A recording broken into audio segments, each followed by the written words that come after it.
buenas, amables televidentes. El conversatorio de la Fundación Institucionalidad y Justicia del día de hoy cuento con Ricardo Pérez Fernández. Ricardo, en nombre de la Fundación Institucionalidad y Justicia, gracias por haber correspondido al llamado de la Fundación Institucionalidad y Justicia, sobre todo a este conversatorio. Así que muchísimas gracias. Claro, no, a ustedes por la gentileza en invitarme. Para mí es un placer. La verdad es que uno de los grandes aportes que se le han hecho a la democracia dominicana, yo diría que en los últimos años, ha sido la creación de la Academia de la Profesionalización de la Política, en la cual tú diriges. Sí. Y en torno a ella hay connotadas personalidades asesorando, nada, todo lo que tiene que ver con el contenido académico, la currícula de esta institución. ¿Cómo anda la academia? ¿Qué tenemos planeado? ¿Qué se hizo en este año? Sí. Y fundamentalmente, ¿cuáles han sido los aportes que a todo lo que tiene que ver con el ejercicio de la política, digámoslo así, Sí. desde la academia se están haciendo? Mira, nosotros tenemos apenas un año de creación, Eso un es año de increíble. existencia como organización, como academia de formación. Y la verdad es que desde ya, y eso me llena de mucho orgullo poder decir que hemos cultivado algunos triunfos que nosotros exhibimos con mucha alegría. Primero, el año pasado organizamos un curso que dividimos en 3 ciclos de conferencias llamado Campañas Electorales en el siglo XXI, de la improvisación a la ciencia. Y lo que quisimos con ese curso fue empezar a mostrar desde un panorama amplio, una perspectiva amplia que contemplara todos los componentes que se integran en las campañas electorales, el cómo se hacen estos procesos de manera profesional. Una campaña política no puede ser simplemente salir por ahí a decir, elíjanme a mí en función de que yo soy carismático y conozco mucha gente. O sea, hay una ciencia detrás de cómo se organizan, los instrumentos que se utilizan para uno vender un mensaje, para uno comunicar un sueño, que es lo que quiere hacer desde una posición pública. Y ese curso fue un éxito total. Nosotros contamos con la participación de 13 partidos políticos. Eso nos consagró como una organización pluralista y abierta. Asistieron más de 400 personas. Más de 400 personas a cada uno de esos ciclos.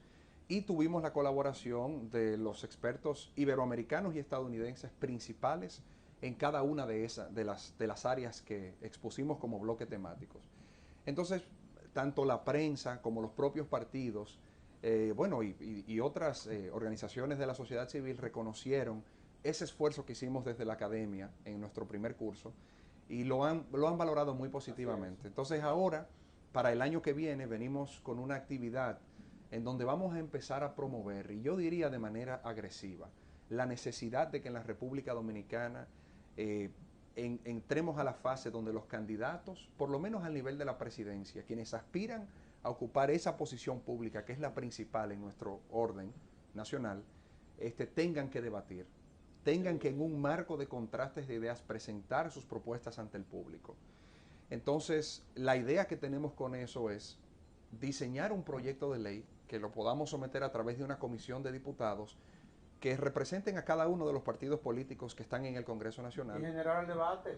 Y que a partir de ahí se genere el debate, Claro, porque claro, no es claro. posible que a estas alturas, en la República Dominicana, señores, en Irán hay debates presidenciales, Claro. en Irán. Ahora déjame preguntarte una cosa, porque parecería cuando uno asiste a todo lo que han sido los seminarios y congresos que ha realizado la academia, parecería que la academia ha ido más allá que la realidad actual en que nos encontramos en cuanto a lo que tiene que ver con la forma de hacer política en la República Dominicana. Esa es la realidad. Sí. ¿Cómo ustedes están conectando con quienes hacen política? Porque muchas veces, y eso tú lo sabes, tú eres economista, pero también eres politólogo, Sí. muchas veces se da en la práctica una especie como de separación entre el que hace política y el que hace ciencia política. Sí, claro. ¿Cómo tú has podido lograr esa sinergia? Que nos catalogan de teóricos. Sí, Dicen, sí, eso son un teórico, ese no sabe cómo se hace la política. Te voy a ser muy sincero con eso. Hay una división generacional que para nosotros no ha resultado muy evidente en el proceso de la estructuración de estos cursos desde la academia. La generación más joven, los que vienen subiendo, principalmente las mujeres, han entendido muy claramente el concepto que nosotros estamos propulsando desde la academia de lo que es hacer política, de la nueva política, y lo han abrazado plenamente. Se han integrado, bueno, de manera directa, de manera muy entusiasta, y siempre están preguntando que qué más viene, porque quieren seguir en ese proceso de formación. Hay otra generación bueno, son quienes, por lo menos en términos de edad, quienes dominan las estructuras del poder actualmente, que no les interesa, que entienden que ya saben cómo funciona la política y que en ese sentido no hay mucho que aprender, que aquí las cosas siempre han sido como son y que ese tema de formación política... Que tienen temor al cambio. Inclusive Eso hasta la siempre propia es así. tecnología. Es así. Al propio uso de la tecnología le tienen Claro. miedo. Entonces, como ya yo he ganado tantas elecciones y entonces ya eso más o menos los aísla de lo que nosotros como institución, de la perspectiva que nosotros tratamos de mostrar en torno a cómo va a ser ineluctablemente la política en República Dominicana llegará ahí. Y nosotros lo que hemos querido es, a través de la academia, digamos, poner a disposición de quienes quieren tener esos conocimientos de la nueva política, para que los tengan, para que cuenten con esas herramientas y ya en un futuro puedan participar activamente de la vida política. No, la verdad es que quienes tenemos la visión académica, porque eso es lo que a fin de cuentas Sí. ellos somos, valoramos de una forma sustancial este tipo de aporte. Claro. Ahora, hay una realidad. Nosotros tenemos un modelo político muy complicado, Sí. que se fundamenta sobre la base de la miseria y la ignorancia. Esa es la realidad. ¿Cómo dar ese salto? O sea, teniendo un modelo político que lo ha invadido todo, absolutamente todo, y que lo controla todo. Es decir, el sistema de partidos lo controla, ha diseñado inclusive hasta la nueva modalidad de hacer negocios en la República Dominicana. O sea, ya no, es hasta difícil tú hacer negocios o hacer empresas sin tomar en cuenta el Estado. Sí. Es así. ¿Cómo desconectar todo esto y hacer política de conformidad como lo establece la ciencia moderna de la política? Sí, y déjame decirte algo, esa realidad que tú planteas, que yo pienso que quien haya estudiado los acontecimientos políticos de la República Dominicana, la historia política, es difícil argumentar lo contrario. Pero de eso todos somos culpables, porque el paternalismo es un modelo que solo puede funcionar si encuentra hijos que necesiten protección. Entonces, eso es lo primero que hay que reconocer. Ahora, ¿cómo puede República Dominicana dar ese salto? ¿Cómo nosotros podemos dejar atrás ese modelo político y empezar a encaminarnos sobre lo que es la política del siglo XXI? Que ya lo estamos viendo en otros países de América Latina. Hay una clave. Digamos que hay una piedra angular sobre la cual tiene que construirse ese nuevo modelo y es la clase media. ¿Por qué la clase media? Bueno, la clase muy encumbrada siempre va a estar bien con el status quo, no importa cuál sea el status quo. Claro. Es la visión conservadora, claro, y quiere conservar lo que hay. Así es, y además cuando se está en las cumbres de una sociedad, usted siempre tiene acceso directo al poder. Y con ese acceso directo al poder, usted logra acomodar su realidad. Los de muy abajo no inciden sobre estos procesos porque están muy entretenidos y preocupados con la supervivencia del día a día. La única clase que por composición natural está llamada a impulsar los cambios en una sociedad es la clase media, porque es la que efectivamente puede entender lo que significa, por ejemplo, que de mis impuestos, que me lo descuentan directamente, ¿verdad? Del sueldo que percibo ganando donde trabajo, yo pago un sistema de educación público que no puedo consumir porque no tiene la calidad suficiente para consumirlo. Yo pago un sistema de salud que no puedo consumir por el tema de la calidad. Yo pago un servicio de transporte porque mis impuestos van a los subsidios de todos los sindicatos del transporte público. Del cual y al no puedo final, hacer uso. No, y es un tema hasta de dignidad. Al final, o sea, hay gente que no contemplaría esa opción porque la verdad es que a veces esas unidades de transporte están en condiciones muy, ¿qué te digo?, muy deterioradas, que la gente lo piensa dos veces para usarlo, salvo al que no le quede otra opción. Entonces la clase media es la que puede reflexionar sobre esa realidad y decir, bueno, un momento, yo necesito que mi gobierno me devuelva en la misma proporción en la que yo le doy. Si tú revisas en América Latina, en Europa, ¿dónde empezaron las grandes transformaciones? Claro. Esas importantes, donde se dieron saltos cualitativos que marcaron un antes y un después, todas vienen impulsadas por la clase media. Entonces aquí la clave está en que la clase media continúe expandiéndose y poco a poco yo confío que esa clase media empezará a empujar a la clase política hacia el estadio donde nos queremos encontrar. Ojalá que sea rápido. Sin embargo, cuando tú lees, por ejemplo, los últimos diagnósticos que se han hecho, tanto del Banco Mundial, como del Ministerio de Economía. Sí, y también el diagnóstico del Latinobarómetro. Sí. Tú te encuentras con que nosotros somos, parecería que muy conservadores. Sí. Los dominicanos, y yo creo que es verdad. Yo creo que es verdad también. A esa conclusión. Sí. Sobre todo porque tú has visto la brega que da tú hacer una reforma en este país. Sí. O sea, nos acostumbramos al status quo, como tú decías. Eso no te preocupa un poco, porque a veces tengo la impresión de que el cambio viene pronto. Sin embargo, a veces como que me desaliento. A todos nos pasa, pero yo pienso que es un tema generacional, es un tema etario. Yo converso con muchos jóvenes de mi generación, de mi edad, un poquito menores, un poquito mayores en algunos casos, donde todos entienden la necesidad de que esto cambie, la necesidad. Entonces yo digo, entre reconocer la necesidad que existe de un cambio y activar políticamente para que ese cambio se materialice, es un solo paso. El problema está si usted no entiende que hay una necesidad de un cambio. Si la generación que viene subiendo entendiera que todo está fenomenalmente bien y que aquí no hay que cambiar nada, entonces yo te dijera, bueno, ya ahí sí la desesperanza empieza a invadirte. Pero yo veo que los jóvenes sí notan que el modelo no puede continuar así. Algunos, claro, sabemos que hay excepciones en todo. Y ese es el primer paso ya, entre reconocer y activar políticamente para materializar. Y no querer ir del país, porque no se quieren ir del país ya. Hay muchos que no se quieren ir del país. Hubo una generación que sí emigró, pero esa generación de la que tú hablas, parecería que quieren echar el pleito. No, claro, y se han formado y han regresado. Totalmente y están aquí. Descontentos, evidentemente, porque también la escala salarial en la República Dominicana, de eso sabemos todos. Y el desorden también. El desorden institucional, el propio desorden. Sí, en los gremios. Y eso ha pasado en el colegio de abogados, en el colegio médico, sí. hasta los gremios invadidos. Sí, sí, así es. Ricardo, ¿qué vamos a hacer con estas instituciones que son tan importantes? Sí. Sin lugar a dudas. Yo veo una salida muy clara a esa situación. Vamos a ver. De hecho, tengo muchísimo optimismo.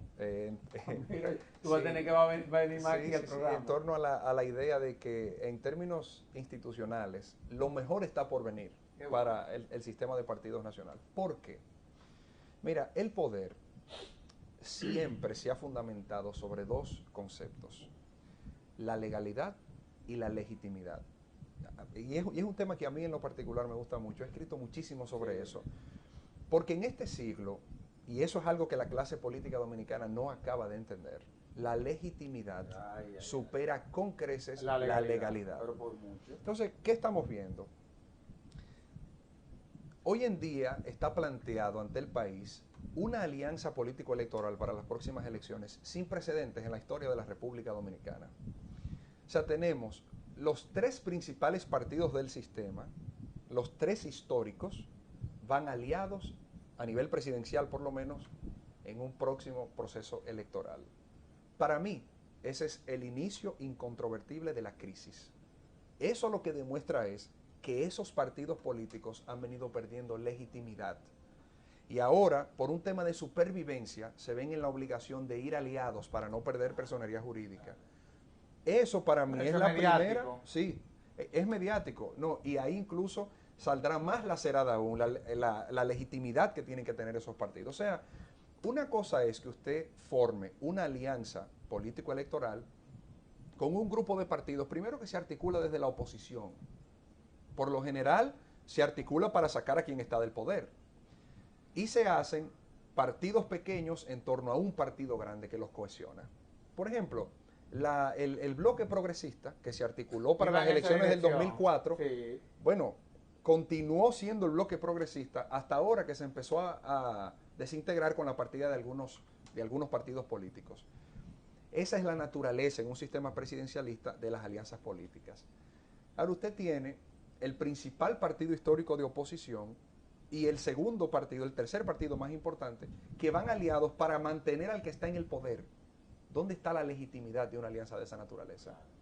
La gente no es tonta, la gente ve eso y se da cuenta. Entonces, a medida que se vayan acumulando procesos como ese, los partidos van a ir perdiendo correspondencia en la ciudadanía, van a ir perdiendo simpatía de la ciudadanía. Y cuando esa legitimidad se vea erosionada, los que vienen surgiendo, porque siempre hay partidos surgiendo y líderes políticos surgiendo, entenderán que es necesario hacer una reforma de este sistema para iniciar a hacer política con una nueva cultura. Porque el tema no es tanto legal, es un tema de cultura política. Para empezar a implementar una nueva cultura en lo que tiene que ver con hacer política en la República Dominicana. Y ahí va a ser el nuevo, digamos, el renacer del sistema partidario dominicano. Ahora, ciertamente que cuando tú ves cómo se han venido comportando los partidos grandes, han venido coincidiendo en los últimos años. Sí. Si tú ves, por ejemplo, el PLD, el Partido Reformista, el PRD, desde hace un año para acá, inclusive antes de que se anunciara la alianza, venían coincidiendo en determinados temas.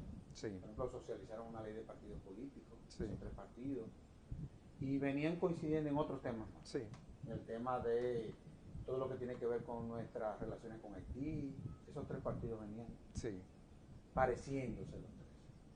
Sin embargo, a mí lo que me llama la atención es situaciones que se comienzan a dar en la oposición. Sí. Yo entiendo que los partidos grandes, bueno, por como se vienen agotando, se vienen diluyendo, se han tenido que juntar para mantenerse en el poder. Pero, por ejemplo, veo como partidos pequeños comienzan a imitar prácticas de los partidos grandes. Por ejemplo, ya comienzan a elegirse candidatos que no son frutos de ningún tipo de primaria. Entonces yo me pregunto, ¿hasta dónde la falta de democracia interna, a lo interno de ya tendríamos que hablar de sistema político, Sí. no de un partido en particular? ¿Hasta dónde eso no está impactando en el ejercicio de la política?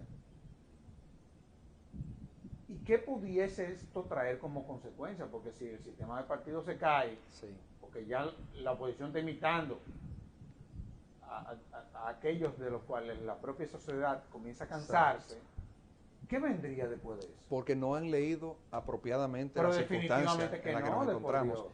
Están replicando pero un es modelo. así, como Sí, es así. Están replicando un modelo que fue exitoso, pero que ya se empieza a pero se agotar. agotó. Y vertiginosamente. Mira, yo hacía la siguiente reflexión hace unos días. Si uno revisa los resultados electorales de las elecciones presidenciales del 2000 hacia acá, PLD, PRD y Partido Reformista siempre acumularon, cuando menos, el 98.7% de los votos emitidos. Sí, cuando se sumaban, sí. Cuando se sumaban. Claro, claro. En estas próximas elecciones, los 3 juntos, si llegan a 52, 53 será mucho. Es que es incontrovertible. Ahí hay una realidad de que lo que tú planteabas, o sea, es un sistema que se va desmoronando. Ya la gente no se siente tan representada por esos partidos. Los chiquitos entonces replican ese modelo. Ahora habría que preguntarse, y es uno de esos temas que desafía la lógica en República Dominicana. La democracia representativa tiene como base fundamental el elegir a una persona para que represente tus intereses en los mecanismos de poder, ¿verdad? ¿Qué tú puedes concluir acerca de un partido que internamente al momento de elegir a ese representante que en teoría va a representar al electorado nacional, que en ese proceso no le pregunten nada a nadie, ni celebren primarias, ni hagan ningún tipo de concurso interno para que se manifieste? O sea, pero es que ya eso es un partido que te está demostrando que a la hora de representar tus intereses, ya tú puedes saber lo que debes de esperar.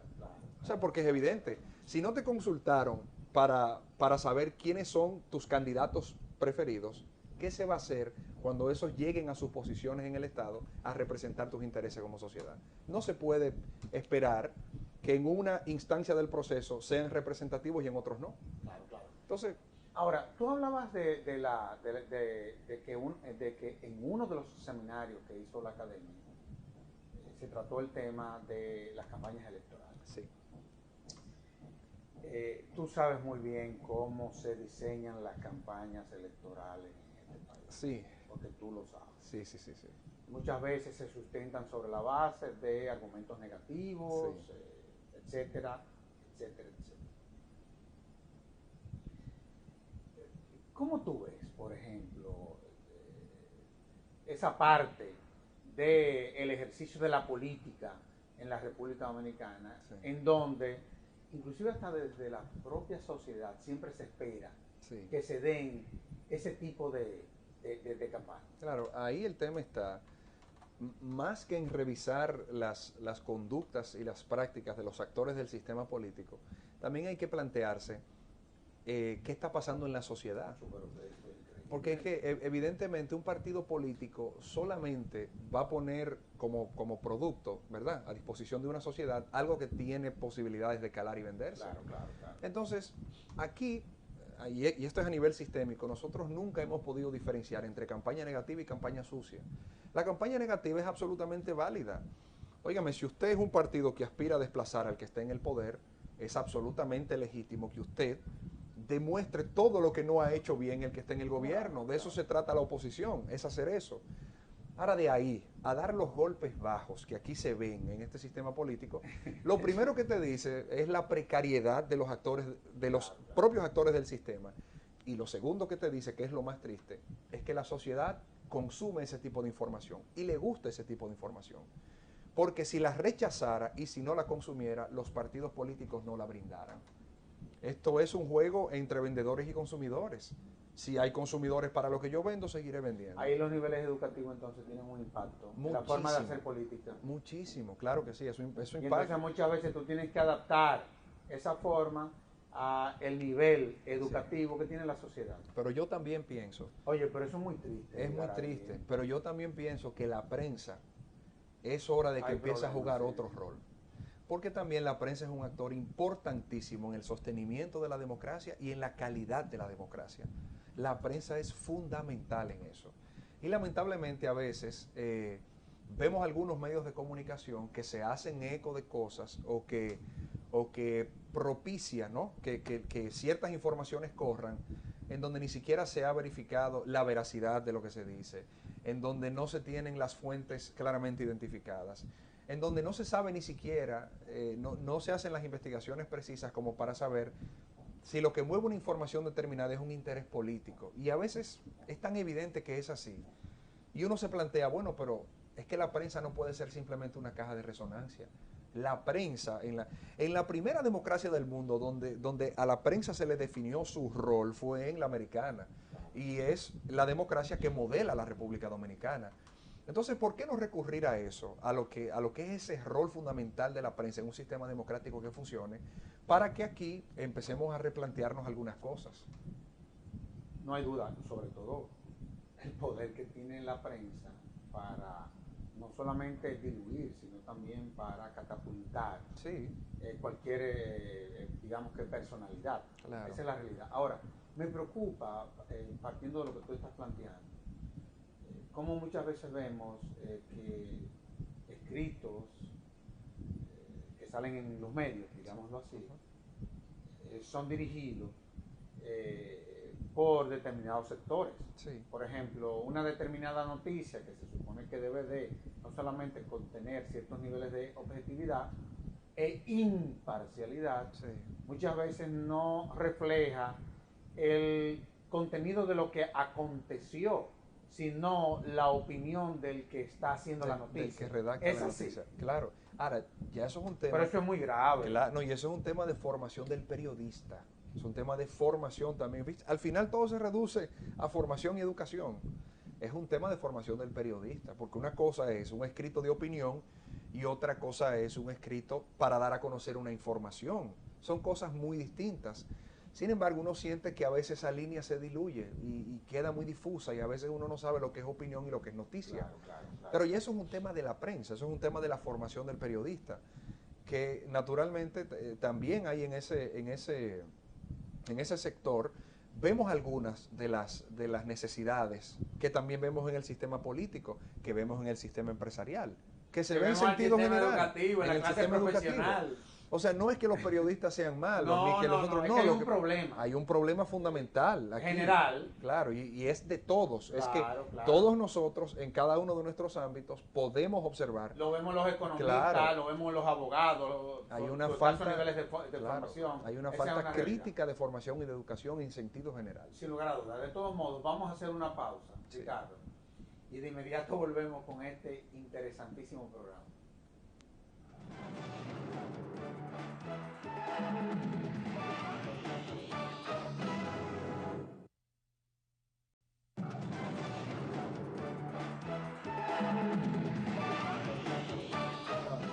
Ricardo, hablábamos de todo lo que es este problema de la falta de democracia interna al interno de los partidos políticos, que ya es un problema del sistema de partidos, ya no de un partido en particular.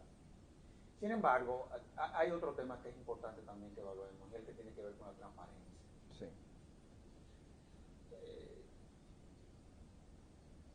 Y no me refiero única y exclusivamente del uso que hacen los partidos políticos de los fondos que reciben de la Junta Central Electoral, sino también cómo los partidos políticos, yo sostengo la tesis inclusive que se han convertido en herramientas de lavado. Sí, ¿cómo se financia? Sin habérselo propuesto. Sí. Cómo se está financiando el sistema político en la República Dominicana, en donde mucha gente del sector privado, digámoslo así, no se identifican o no quieren que lo identifiquen. Eso el propio sistema lo permite, eso no está prohibido, tampoco se quiere prohibir. Sí, claro. ¿Cómo tú evalúas eso? ¿Qué impacto tiene eso en la política? Mira, yo no creo, ni para el caso del sistema de partidos, ni para nada, en sentido general, con soluciones prefabricadas, de que la solución al problema X es este paquete Y. O sea, yo no pienso así. Sí creo que cada caso hay que evaluarlo con sus propios matices y con sus propios elementos distintivos para llegar a la solución. Es evidente que en el caso de los partidos dominicanos hay un problema con lo de la transparencia en lo que tiene que ver con el financiamiento. ¿Por qué?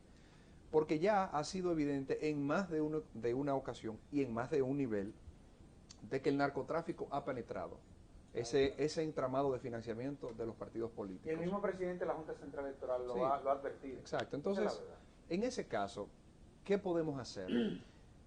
Si nuestro nivel de institucionalidad fuera otro, yo te dijera, mira, hay una fórmula media a la que se puede llegar, en donde puede haber transparencia. O sea, los partidos pueden tener la obligación de transparentar todo lo que reciben sin necesariamente revelar la identidad de él que le entrega ese dinero. Porque si el dinero se entrega por los cursos, o sea, por las vías legales previstas para eso, ya se sabe por el propio sistema de depuración que existe que es un dinero de origen lícito. Y no necesariamente se tiene que decir tal persona dio tal dinero. En el caso en el que nos encontramos nosotros, parece que esa fórmula intermedia no va a ser posible, sino que nosotros vamos a tener que, por lo menos por un tiempo, hasta que se afiancen nuestras instituciones, dar ese paso de la transparencia completa en los partidos políticos. Parece que sí. Porque si no, vamos a seguir con estos problemas, con la infiltración de dineros de dudosa procedencia en el sistema de partidos. ¿Y eso qué termina dando como resultado? Bueno, en algunos casos, algunos representantes políticos que no representan necesariamente los intereses de ese partido o de los electores a quienes representa, sino del dinero que lo puso ahí. Claro. Y eso es muy peligroso en una democracia, muy peligroso. No, y también, y eso imagino que es tan preocupante como lo que estoy planteando, como gente que no viene de la política, sí, como gente que no tiene ningún nivel de liderazgo. Sobre todo eso se da mucho en las provincias. sí. Personas que ha hecho por fortuna, digamos que a través de actividades ilícitas, Sí. pero a fin de cuentas esta democracia que es plutocracia, una democracia del dinero, Sí. Dado que cuesta tanto dinero tú poder presentar una candidatura, promoverla, como estas personalidades o estos personajes, digamos así, por el hecho de tener sumas de dinero ociosas, Sí. llegan a posiciones políticas importantes. Claro. Ahora, Y eso lo hemos visto, sí, bueno, inclusive en algunos de nuestros ayuntamientos, de cómo terminan siendo, inclusive desde las posiciones que han ganado, sí, cometiendo actos de sicariato, sí, o sea, sí, una sí. verdadera locura Se ha esto, ¿eh? visto de todo. Ahora, fíjate, ahí hay otro componente que es tan o más importante que el tema de la transparencia en cuanto a la procedencia de los recursos que manejan los partidos. Es un tema muy importante, que es la ley electoral. ¿Por qué son tan caras las campañas electorales en la República Dominicana? Porque no hay forma efectiva de controlar el dinero que entra en un proceso electoral. Entonces, para personas que compiten por una posición electiva determinada, por lo general, quien marca el nivel de gasto, que en promedio se gasta, es el que más gasta. Eso es lo que sucede. Porque usted está compitiendo por la misma posición que ese que tiene más recursos que usted. Entonces, en teoría, todo el mundo se esfuerza por igualarlo o superarlo. ¿Y eso qué va haciendo? Generando un proceso de hiperinflación en los costos de hacer política que va de manera natural marginando a quien no tiene ese dinero ni tenga acceso a ese dinero para poder participar en política. Y eso margina a mucha gente calificada para servir desde posiciones públicas. Entonces, una ley electoral es muy importante. Los tiempos de campaña que hay que acortarlos. La publicidad hay que regularla. El tema, por ejemplo, de la colocación de anuncios. Yo soy partidario de que eso se regule estrictamente, de que los candidatos tengan igualdad en cuanto por lo menos a los canales públicos, las emisoras públicas, que son muchas, por lo menos tener igualdad de presencia. Que en los medios privados, claro, el que haya recaudado más en una campaña política que el otro, por ser un candidato más prometedor e interesante, no puede ser penalizado. Pero hay que imponer un límite. No puede seguir siendo como está ahora, porque eso es lo que ha encarecido tanto a la política. Y como se ha encarecido tanto, los políticos de formación realmente no tienen acceso a ese dinero. El que aspira a ser político y más nada, no tiene acceso a ese dinero, ni por patrimonio propio, ni está conectado, digamos, empresarialmente para conseguir ese dinero. Entonces eso le deja la política a quién? A los comerciantes, a los empresarios. Sí, pero eso nada que ver, ¿eh? Sí, La exacto. política cuando tú la ligas con el dinero, eso lo daña. Esa es la realidad, porque a fin de cuentas la política es una vocación, es un servicio. Sobre todo si usted llega a ella con el propósito del patrimonio que tiene engrosarlo. Evidentemente eso es un problema. Hoy han existido políticos que vienen del mundo empresarial que han sido muy exitosos. Ahí está, no solamente en América Latina, en Estados Unidos también se ven muchos presidentes exitosos que han sido empresarios. Ahora, ¿cómo lo logran? Separando efectivamente una cosa de la otra. Claro, totalmente. En el momento que usted aspire a ser político, ya tiene que dejar todo lo otro. No puede vivir Sí, pero permanentemente ya cuando mezclando. claro, cuando se dan situaciones como esa, es que, por ejemplo, desde el empresariado se desarrollan unos niveles de liderazgo Sí, que sobrepasan ese estadio y se extrapola a la política y esos son los casos que se dan. Ahora, sí. yo te tengo que seguir aprovechando, sobre todo por tu visión académica de la política. Cuando estábamos debatiendo aquí la necesidad de una ley de financiamiento político, una de las razones cuando uno lee la ley era la de fomentar las escuelas de formación política al interno de los partidos. Así es. Digo, yo te voy a decir una cosa, suerte que existe en instituciones como la Academia de la Política, honestamente hablando te lo digo. Sí, Porque lo que pasó fue que las que existían desaparecieron. sí. Se crea una ley para fomentar los programas de formación. Sí. Los partidos comienzan a recibir fondos sustanciales para formar a sus miembros. Y lo que sucedió fueron que las escuelas de formación política desaparecieron. ¿Cómo vamos a resolver ese bendito problema? Porque a fin de cuentas también cada partido tiene un componente ideológico, una forma de adoctrinar a quienes quieren ser miembros de esas instituciones. O sea, tú no puedes ejercer, enseñarle política a una gente desde un partido como el que se enseña en una universidad. O sea, tiene que haber una diferencia y tú sabes a lo que yo me refiero. Completamente. ¿Cómo vamos a poder rescatar eso? Yo hoy vuelvo sobre el tema de la necesidad de que aquí haya un cambio en la cultura política en la República Dominicana. Y hay varios factores que están alimentando ese proceso y ese proceso va a terminar dándose. Uno de ellos, el principal para mí, es la falta de legitimidad que está empezando a presentar nuestro sistema de partidos en este momento. Ahora, una ley electoral que contemple un gasto determinado para la formación política es importante, es un primer paso importante.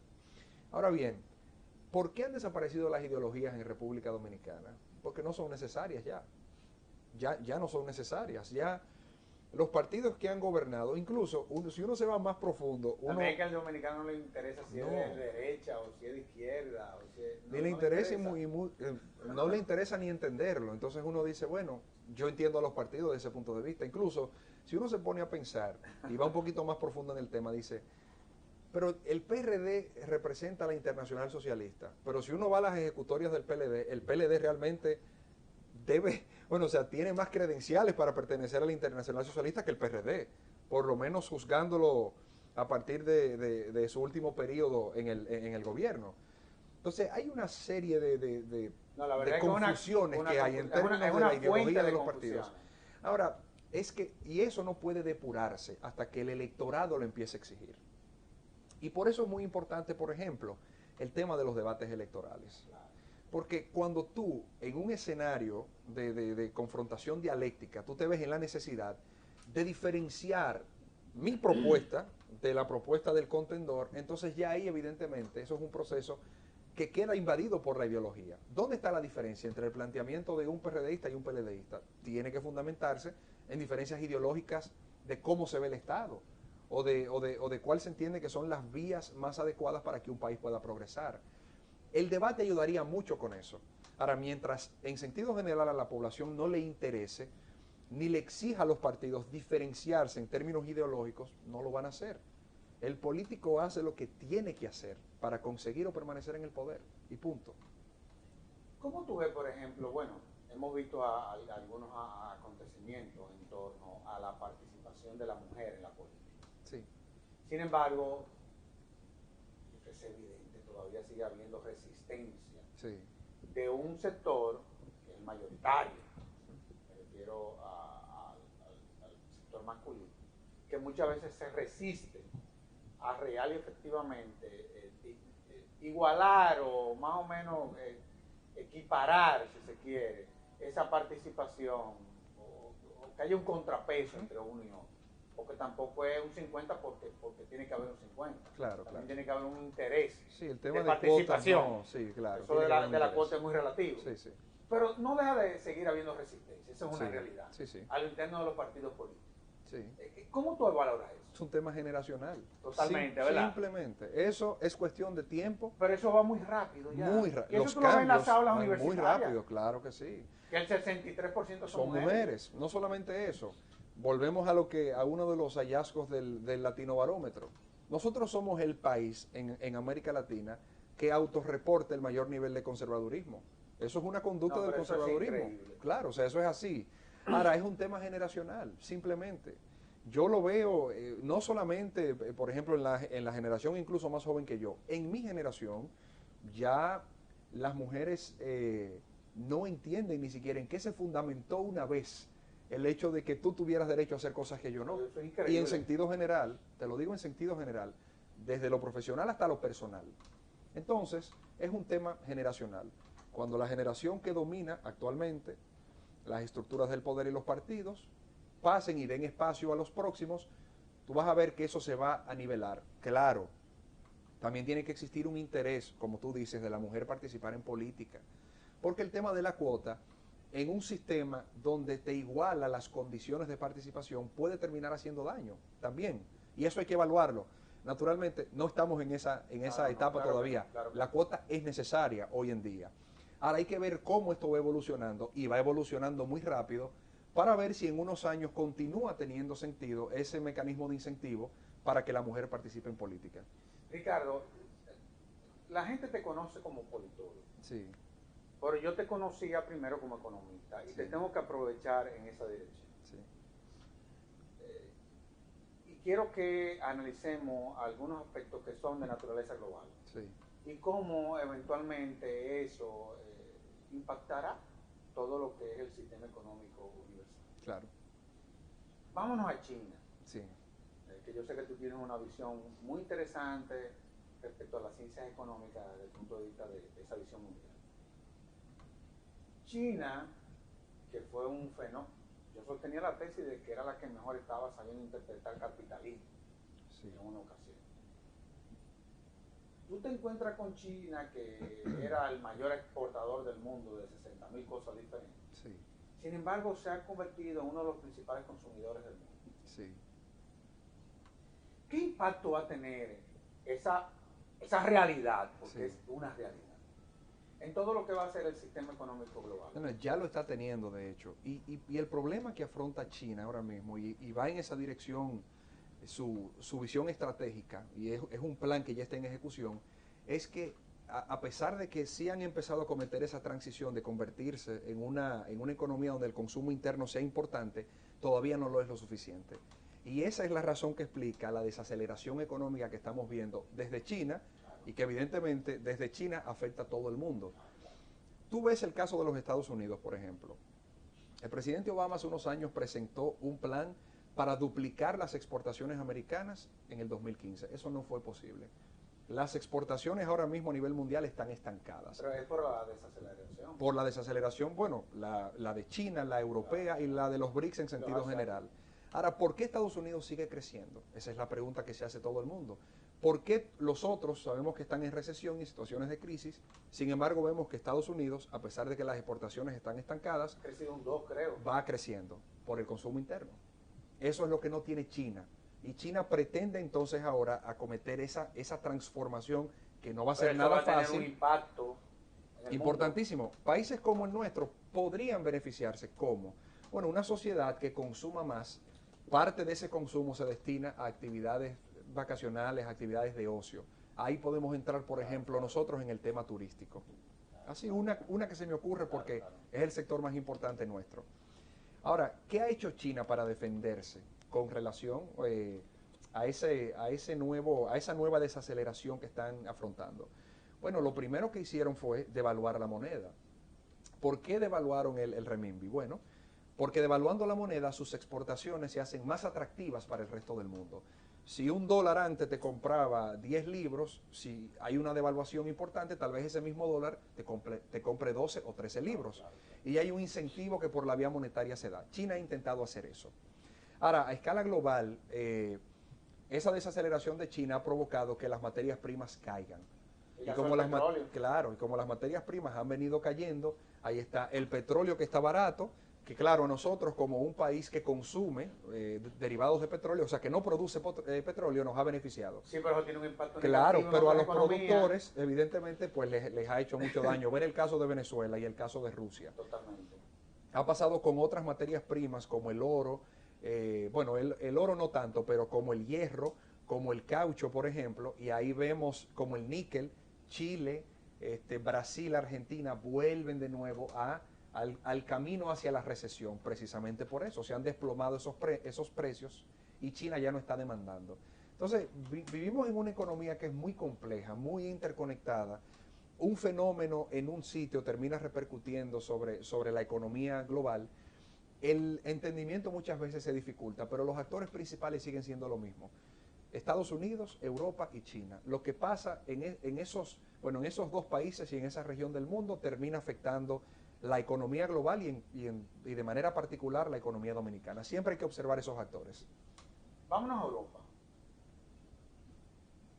El caso de Grecia, sí. Tú escribiste un artículo muy bueno. Sí.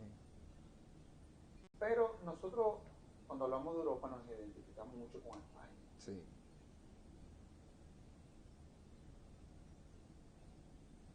Que está en un proceso político ahora mismo. Sí. El PSOE por un lado, el PP por el otro, el Podemos por el otro. Los nuevos actores que han surgido, Podemos y Ciudadanos. Y que Ciudadanos. Han con fuerza. Vimos el impacto que tuvieron inclusive en elecciones en Cataluña. En Cataluña. Sí. Una cosa impresionante. Sí.